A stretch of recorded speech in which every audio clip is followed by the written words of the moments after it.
Hey, everybody, welcome to another edition of the Tragedy into Triumph podcast. Man, am I glad that you are with us today. And listen, thank you so much for joining us. It's an honor for us to get to talk about what God has done in people's lives. And the reason we get to do this is because you all are listening and joining in with us. I want to make sure that I mention that our episode today is sponsored by Christian Healthcare Ministries. You can never go wrong with trusting your healthcare not only to the Lord, but also to other Christians who have your best interest at heart. I'm so pleased today for this edition of our podcast to be joined by Shane Sevy. Shane, how you doing today, man? Good. Happy to be here. Man, I'm so happy you're here. I got to know Shane first in Circleville, Ohio. And so, I think most of you, if you listen to this enough, I'm an Alabama guy, but I live in Ohio, and I need to just be very clear and say there's a lot of great people in Ohio, and Shane Sevy's one of the great ones that I got to meet. So Shane first came to my church maybe in 2014 or first got to meet this guy. And the thing I think as we start our conversation today, Shane, and maybe you'd agree with me, is that, the reality is everybody's got a story. Is that right? Like Yes. Everybody's got a story. Yep. Everyone's got a testimony to share. Everybody.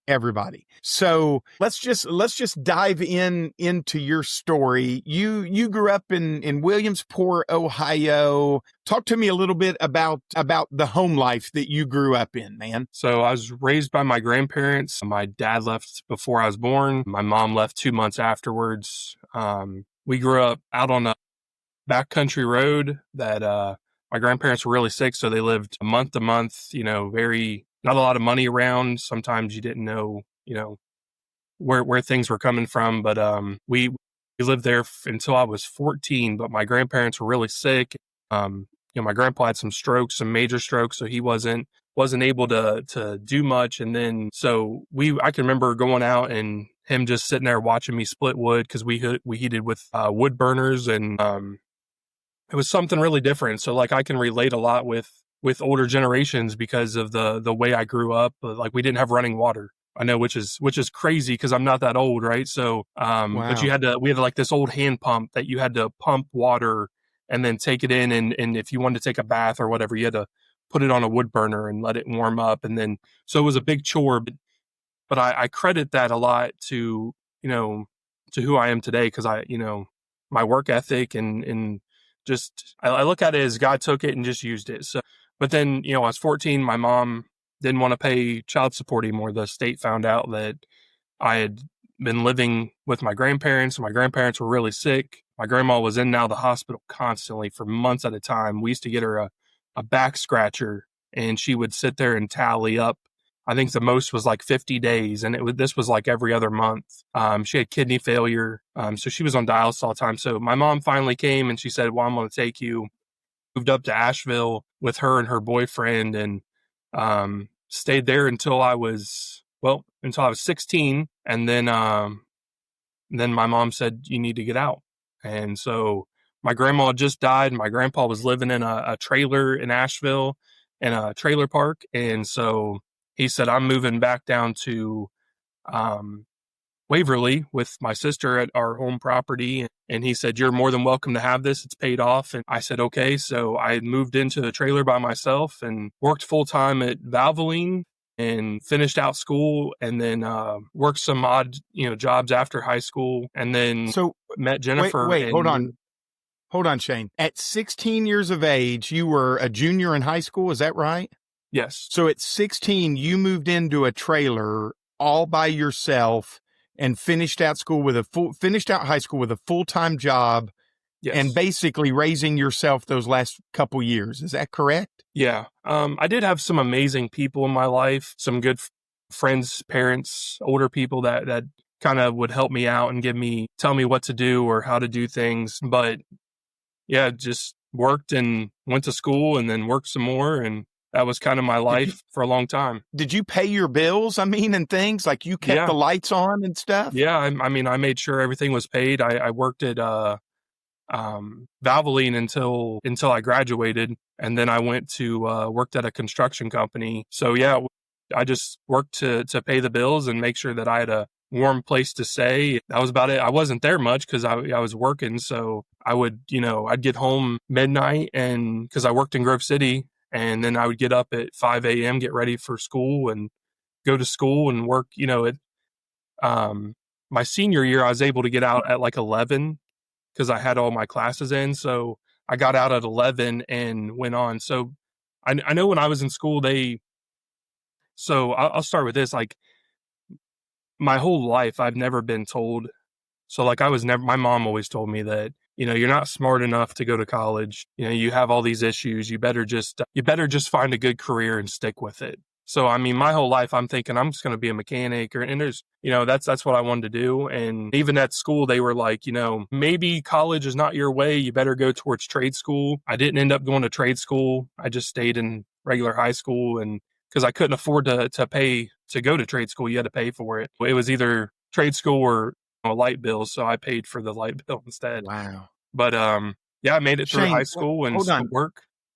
Hold on one second, because this is phenomenal, man. So your mom, and do you have any contact with your mom today? Yeah, we don't talk all the time, but we do talk, and that's because of God.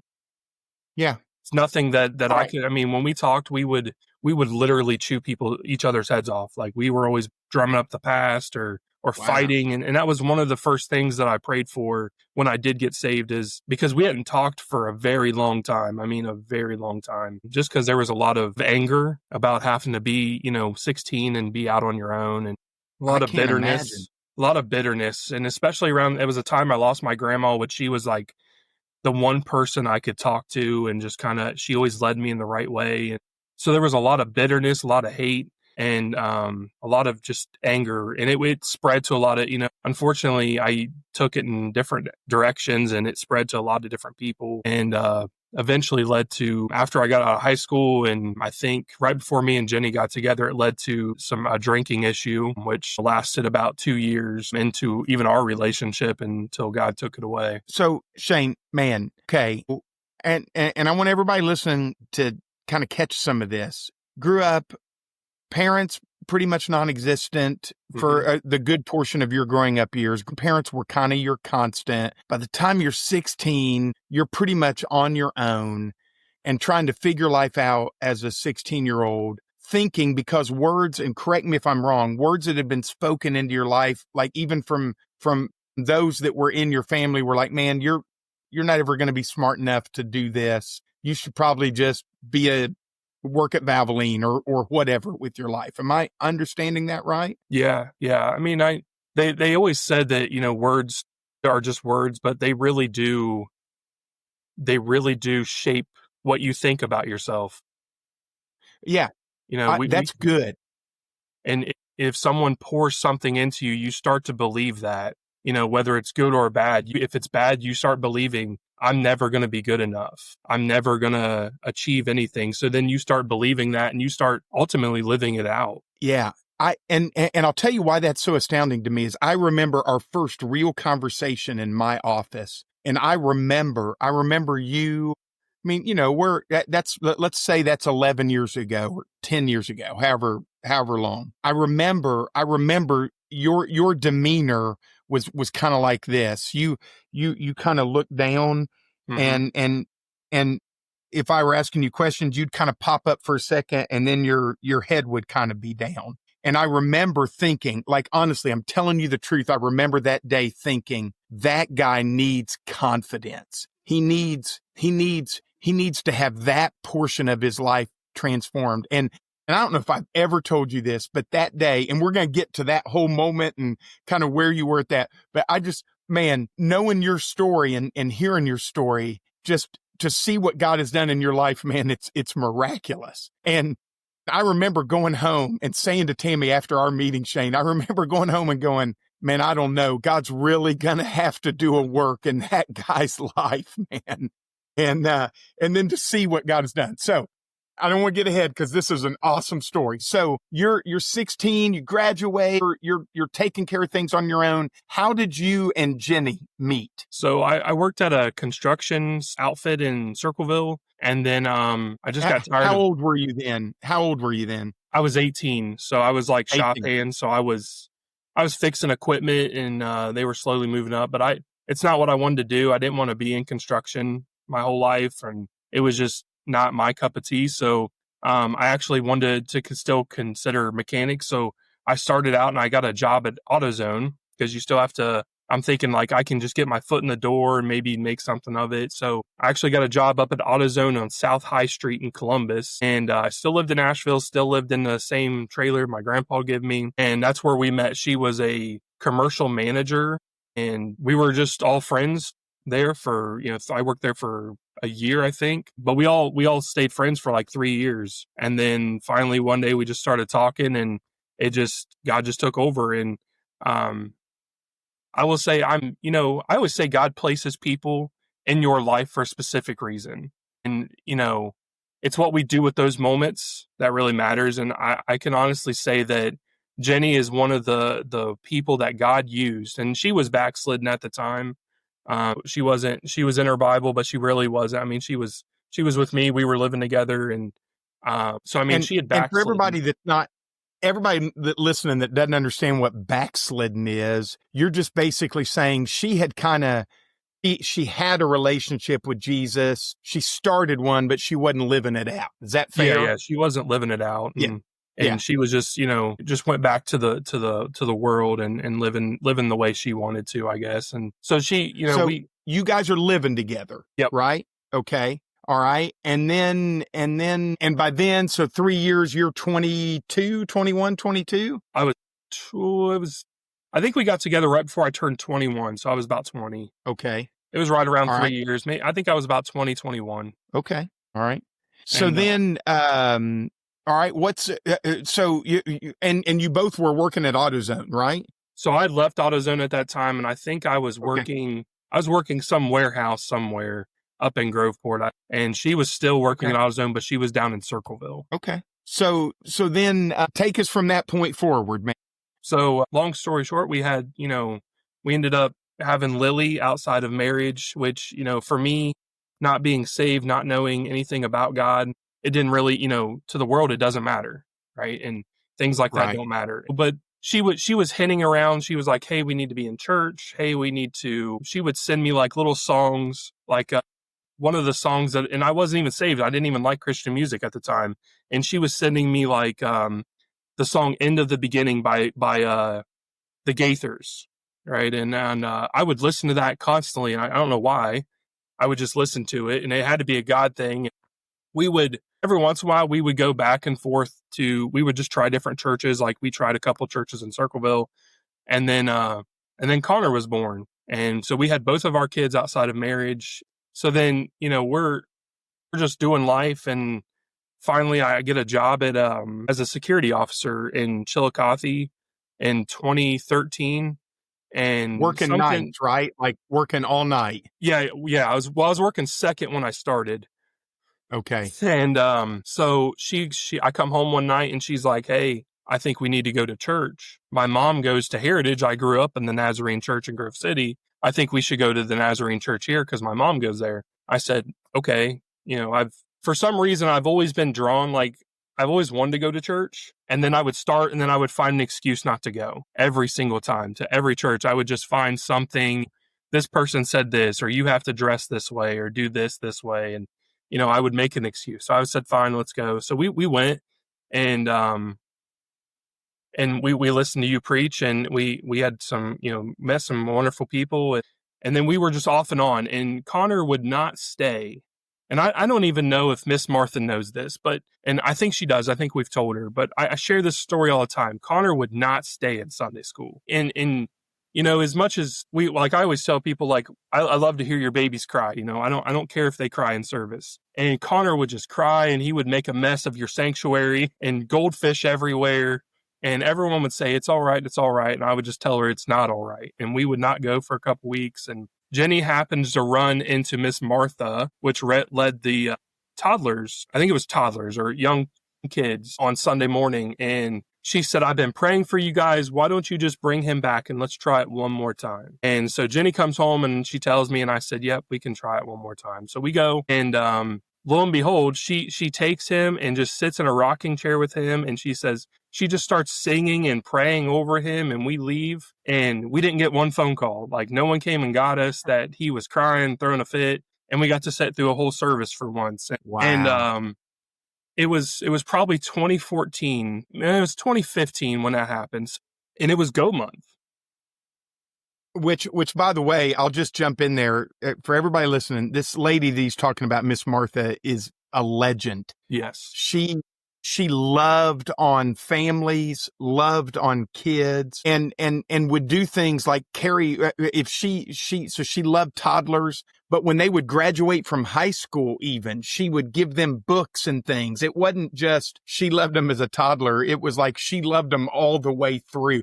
My own son has a book that Miss Martha gave her when he graduated from high school. And it just based on that relationship when he was a little kid. So legendary. To all of you that are working nursery, to all of you that are sometimes suffering through with toddlers and trying to care for them, what Shane is telling you is that you're making a real difference in somebody's life. A big difference in somebody's life. It's not just babysitting. It's God's using it for his spiritual good in somebody else's life. Absolutely. All right, Shane, it was Go Month. Go ahead, man. Yeah. So that day that she prayed over him and sang with him, the whole service was actually Go Month. And I can remember exactly where I said we were sitting in the left-hand side of the sanctuary, probably 6 rows back.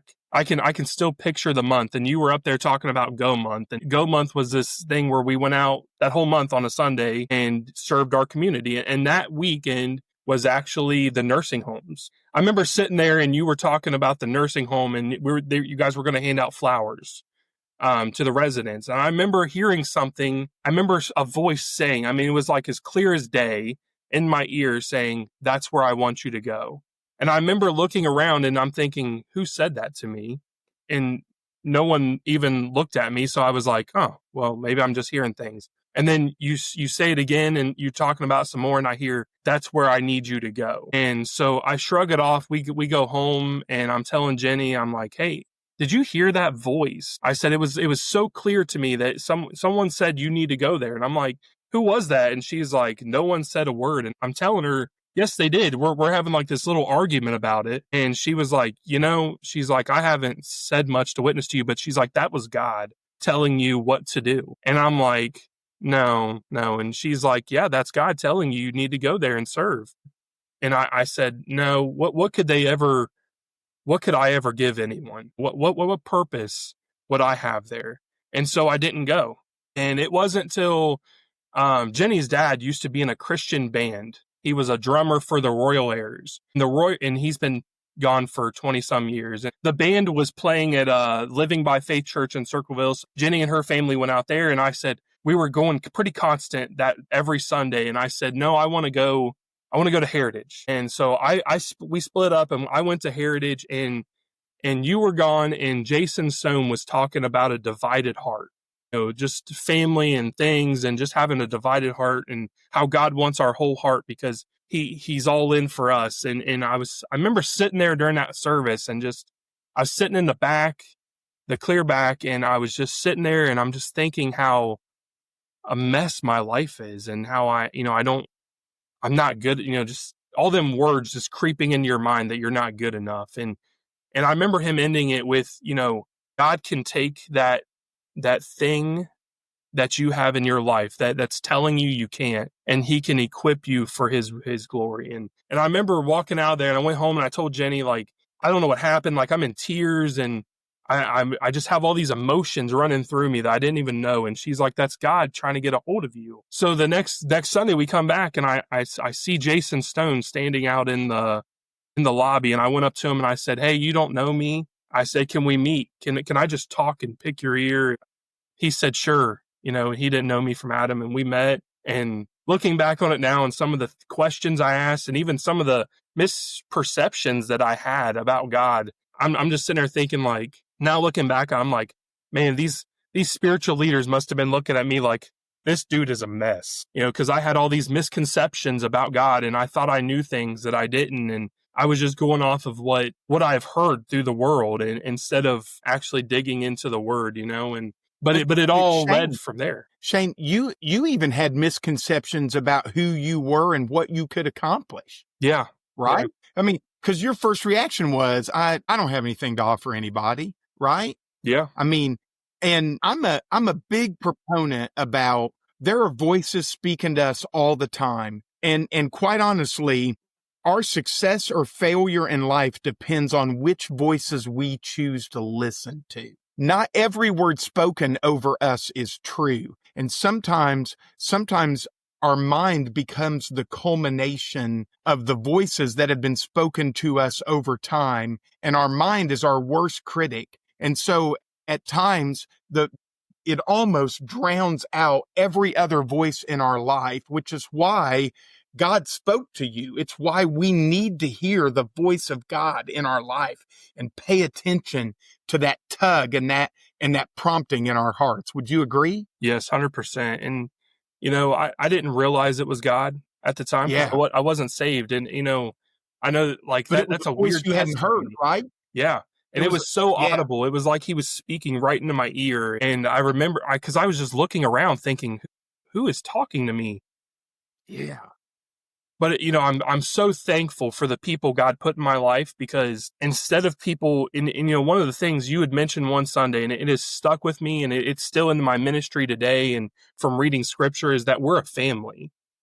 And I had yeah. longed for a family for so long. Like, I wanted a Oh, family, and I found it at Heritage, and people pouring life into me instead of tearing me down was so man. important. And, and people willing to step up and say, Shane, you need to fix this, was so Yeah. important to me, because it wasn't to tear me down, but it was saying, hey, like Jason came to me one day and, said, hey, you guys need to get married. You need to make this right with God, after I got saved. Because it was, well, if I backtrack a little bit, it was probably 2 months after that I heard that audible voice. I'm driving after I heard the Divided Heart, where I'm driving to work. I'm working third shift at the time. And I just started, probably a month after the Divided Heart, I started listening to Christian music.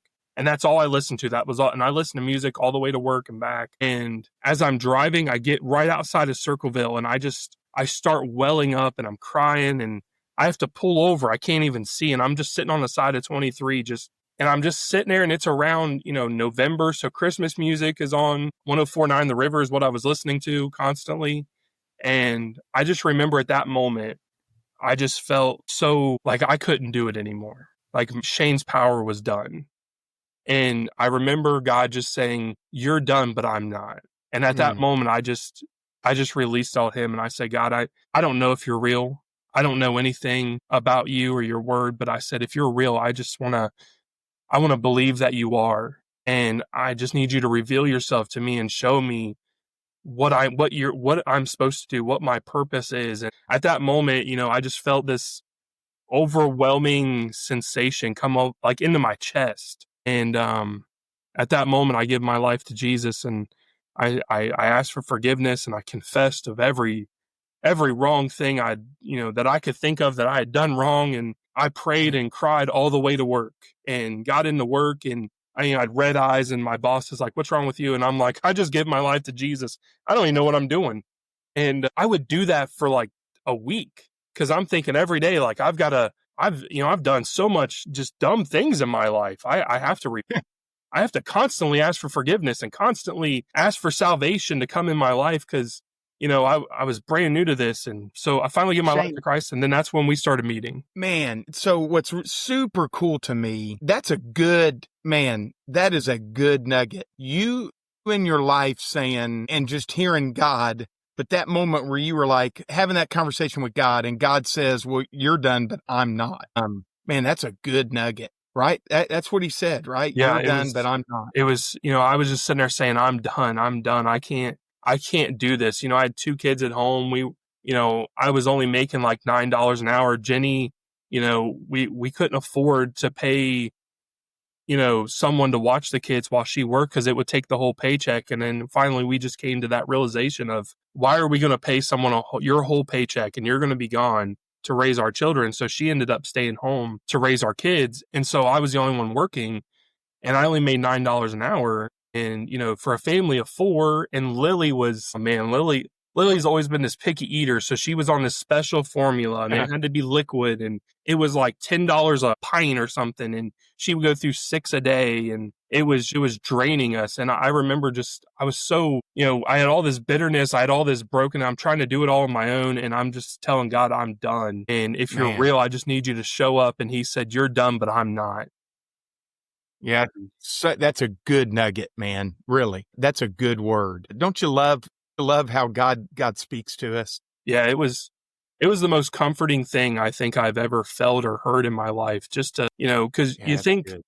Back then I thought of God as this distant figure that I didn't know if was real or not, and for him to come down to my level and just say, you're done, but I'm not, and to speak to me, just into my heart and into my soul, was so, it was a feeling you can't even, there's not even words to describe it, how it made you so feel.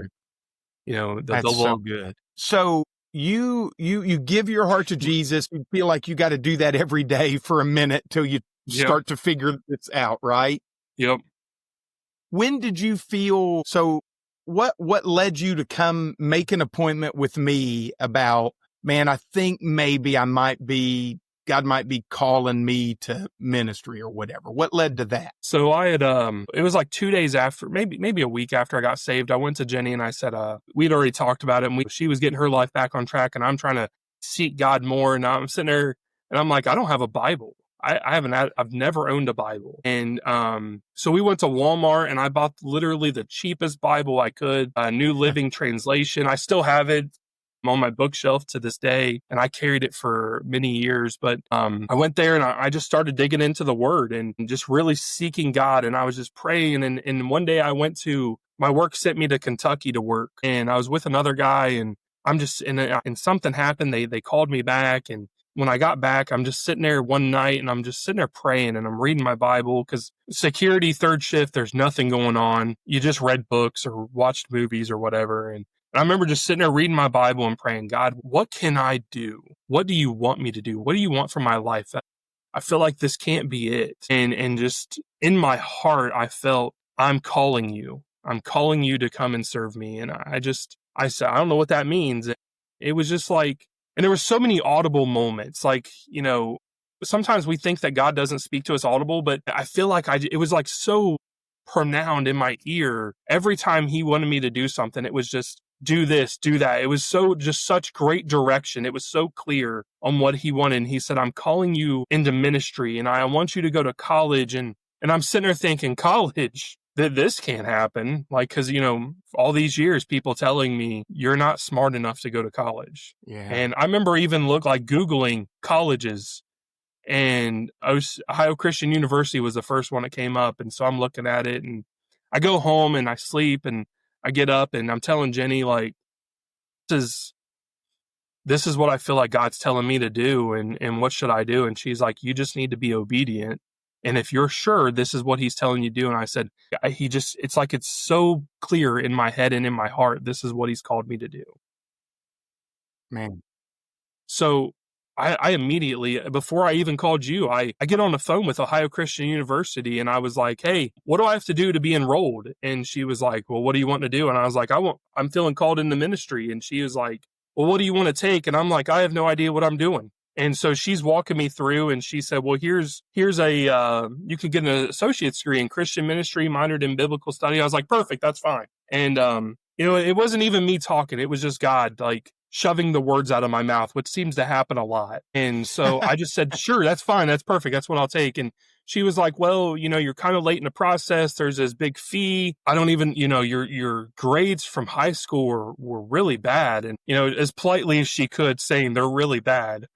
And I was like, well, can we just try? I said, I really feel like God's telling me to do this. And she said, we can 100% try. So she's like, it'll probably take a couple months. You'll probably be in the next year. And I was like, okay. And I just got the phone and I say, God, if this is really what you want me to do, I said, you're just going to make a way. You'll make the path straight. And literally like an hour later, she calls back and she's like, hey, your application waive is free. It's waived. You don't have to worry about it. She's like, you're in. You just need a computer. I'm going to send you all the stuff, and you just fill out the paperwork and you're good to go for in January. And this was December. And then I Wow. made an appointment with you and just told you, like, I talked with Jason. He said I needed to talk with you. So then I'm just, telling you guys what God's laid on my heart. And I remember sitting there before you guys just thinking, like, there's no way that they think that this guy has been called into ministry, that, because I didn't know enough about the Bible. I had just gotten saved. And you weren't even married yet, right? No, we didn't get married Yeah. until February of that next year. Because I remember meeting with you, and I remember saying, well, Shane, we got to take care of this marriage thing. I remember that conversation. Yep. Jason had already had that. Jason prepped me a little bit too, because I know Jason had been working specifically with you on discipleship and listen, Shane, I don't know if you know this, but you were a topic of our staff meeting. And back then, for, everybody that's listening to Tragedy and the Triumph and doesn't understand all the intricacies of all of that, we had a pretty large staff at the church, and I was the lead pastor.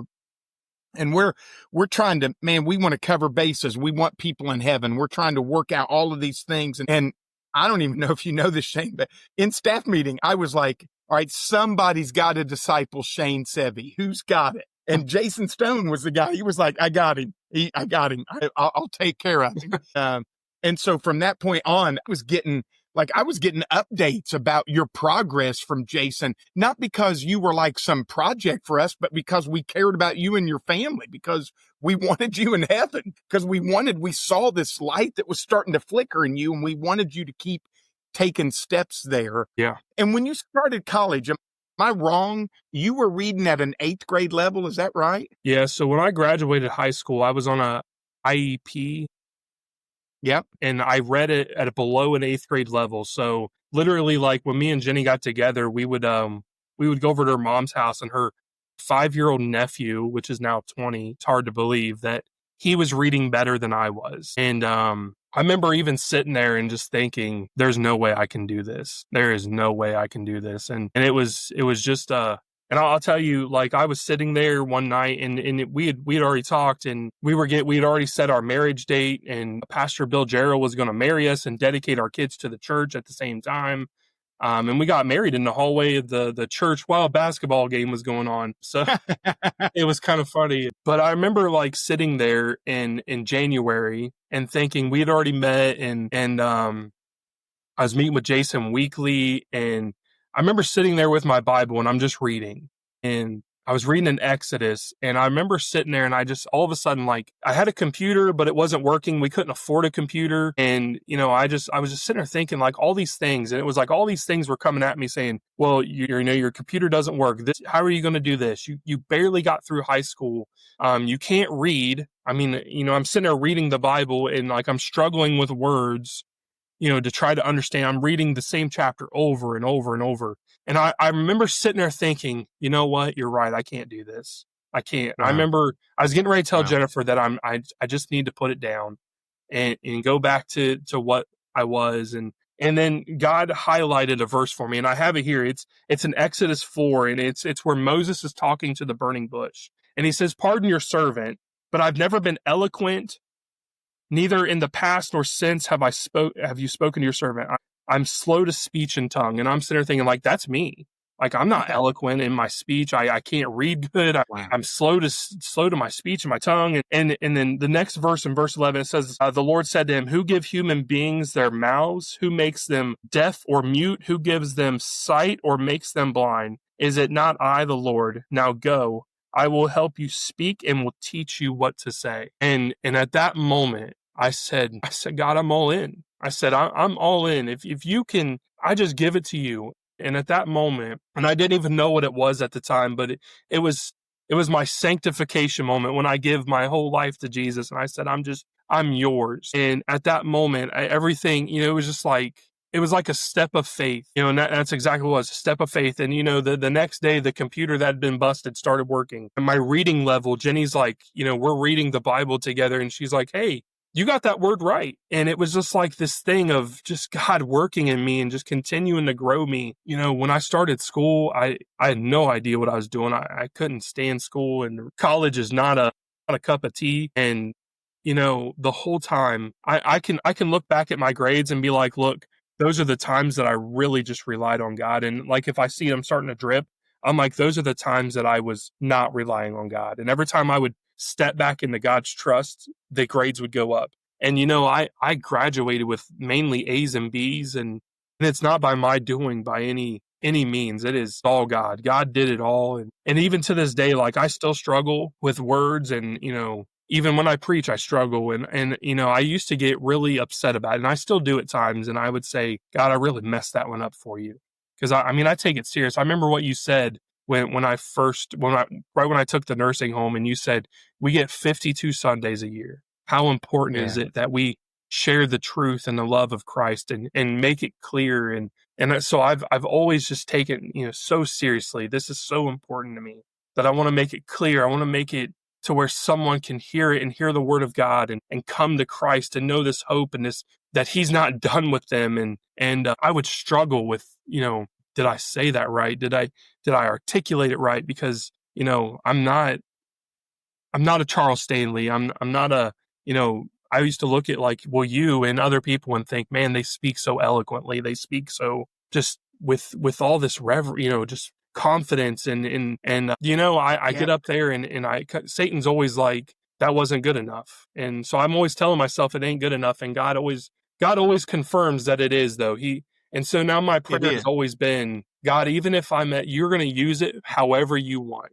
This, I'm your vessel, and you just use it however you want. However it comes out is the way you have ordained it to be. The ones that I always thought that were the worst, or the times that I had to read in public or whatever, those are the ones that God seems to use the most. Amen. Not the ones that I think are that I did so great on, but the ones that I think that I just completely dropped the ball on in my reading, or, maybe I stumbled through a lot of words that day. Those are the ones that I see God using the most. So it's interesting. It's interesting to me, this transformation that God has done this great work, yet there is in your life, correct me if I'm wrong, there's this constant reminder. You have to have this constant reminder in your life that, no, God is doing the work, not me. Yeah. Right? That no, anytime I take it back on my own, my grades dipped. I trust in God. I'm successful. And I just want everybody to understand, there is this constant tug, because you're a human. Mm-hmm. There's this, because you have free will, because God gave you a gift of free will. There's this constant tug to go, no, I think I can manage that. I think I can handle that. I can grasp it. I can do that. But just here, because Shane articulated it. Jesus said, apart from me, you can do nothing. Yeah. Nothing.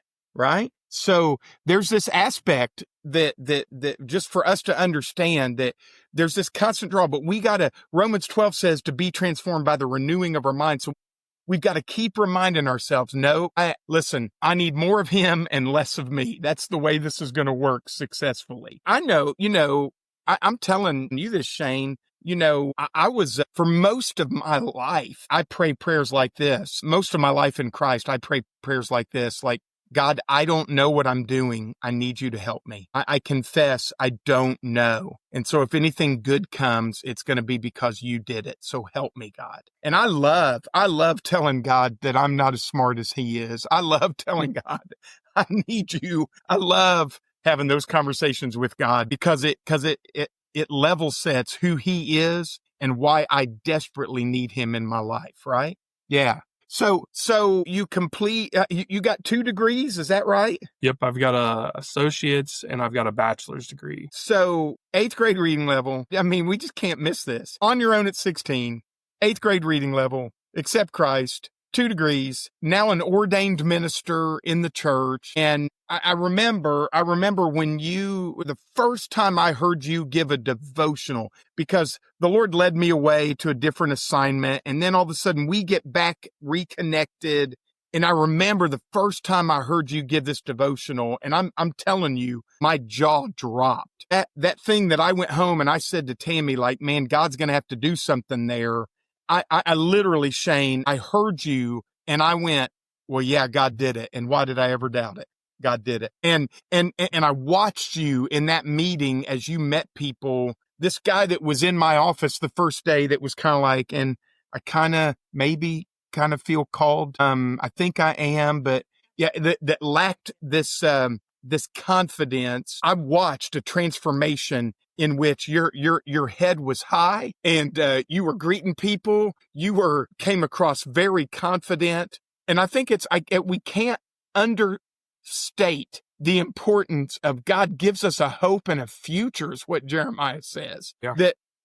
That God takes us, we lack confidence, we lack wisdom, we lack speech, we lack learning or we think abilities. And God looks at your life and goes, hey, I don't care about any of that. I just want to know, is it yes or no? That's what I want to know.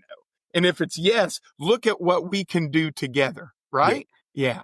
It's a funny story because I had never had confidence to talk with anyone. And like you said, I would avoid it at all. At everything I could, I would try to avoid conversation with people. I would usually shove Jenny in front of people because she is the talker.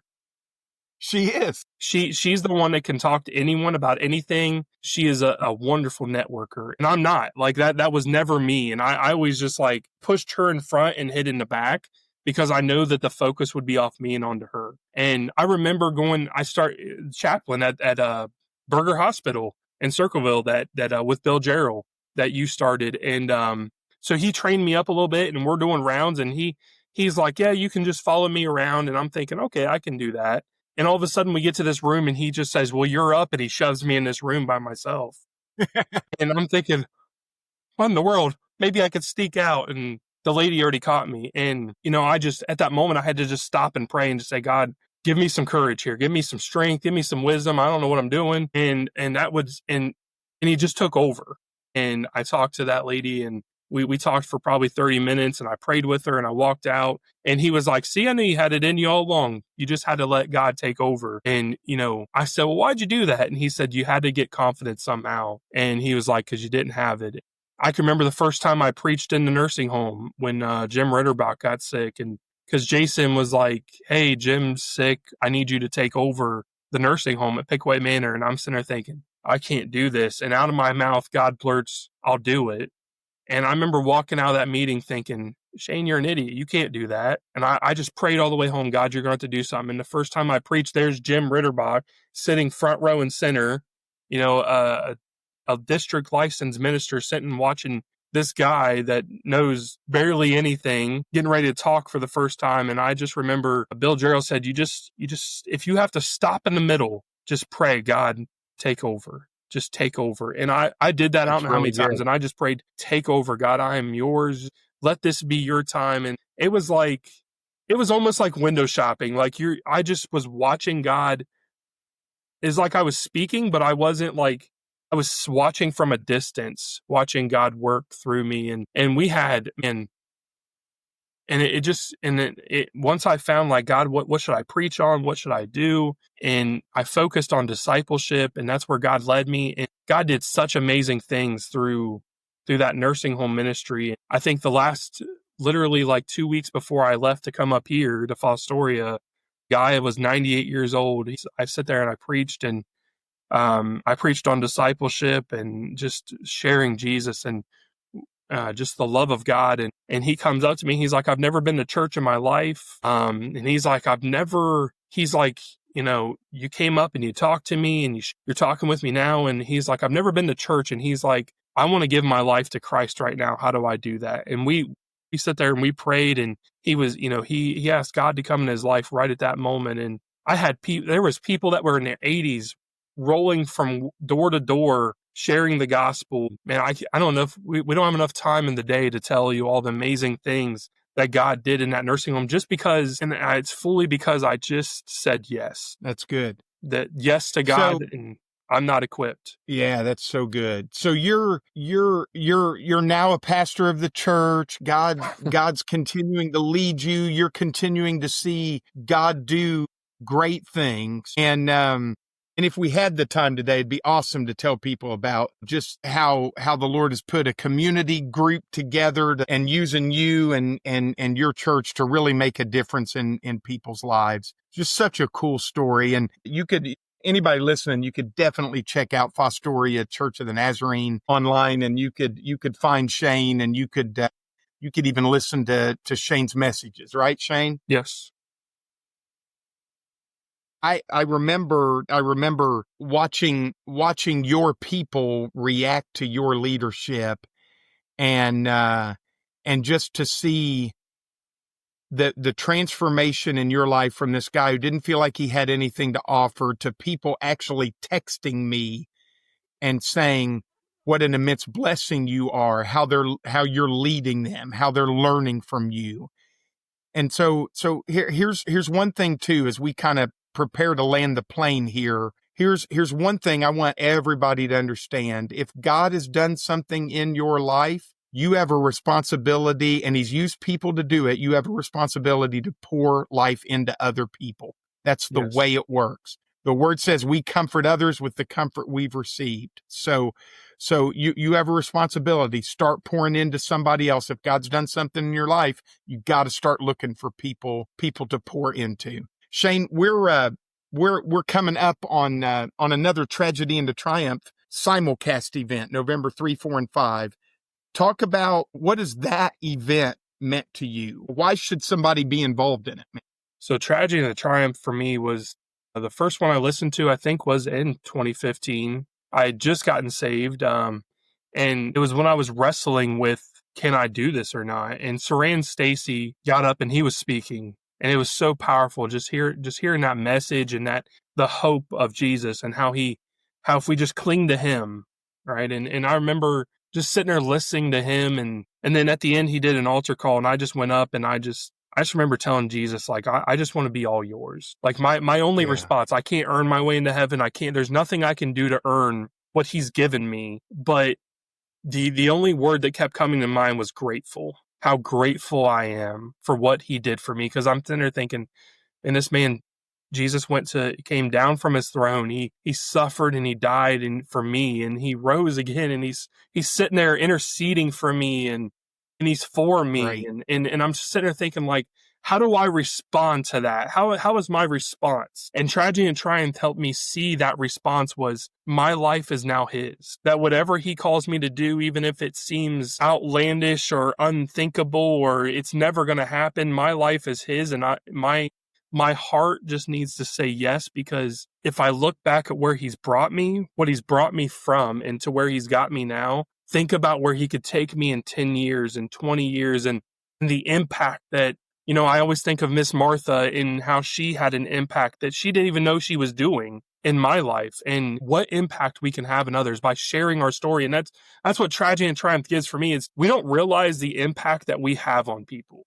That we can either speak negative or we could speak positive. So when we share our stories, like in Tragedy and Triumph, all these people sharing their stories, Rand Stacy, you, and Riley Gaines, and all them that are coming up, when they share their story, people relate with them, and it has an impact on their lives and shows them that God can take the worst things in your life and turn them for his good every single time. That's awesome. If we're just That's willing, awesome. right? If we're just willing to say, God, I don't have this. That's so good. And man, thank you, Shane. Thank you. Is there a verse of scripture that God has given you that you cling to all the time when you doubt yourself? So in Colossians, or a life verse. So Exodus 4, 10 through 12 is my verse that I cling to that the most. Just that God will give you everything you need to speak, to do. He knows every hair on your head, right? And he gives you everything you need, and he equips you for what he's called you to do. And the new one, I just got out of Colossians, and it says, make most of every opportunity. And we, as the Tragedy and Triumph comes up, we have to think about that, because we all have a story. And God, I remember last year or 2 years ago, you had a clergy event, and the guy said, you have to realize that every time you come in face with someone, that is holy ground, just like Moses with the burning bush, that God has ordained that conversation to happen. And he's given you a story to share. And our testimonies are so powerful of what God is doing in our life.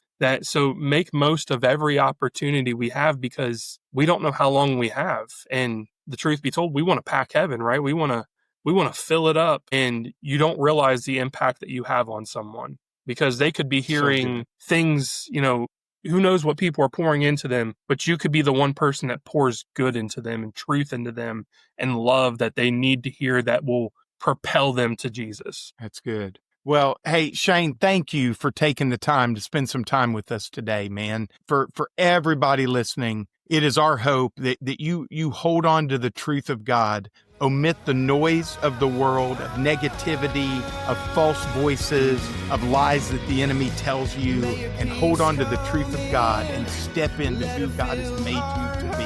There's no doubt in my mind, Shane, you are doing 100% what God made you to be. And it's just great to see how God has continued to work in your life, and to know that I trust you as a man of God, man. So thanks for spending some time with us, okay? Thank you.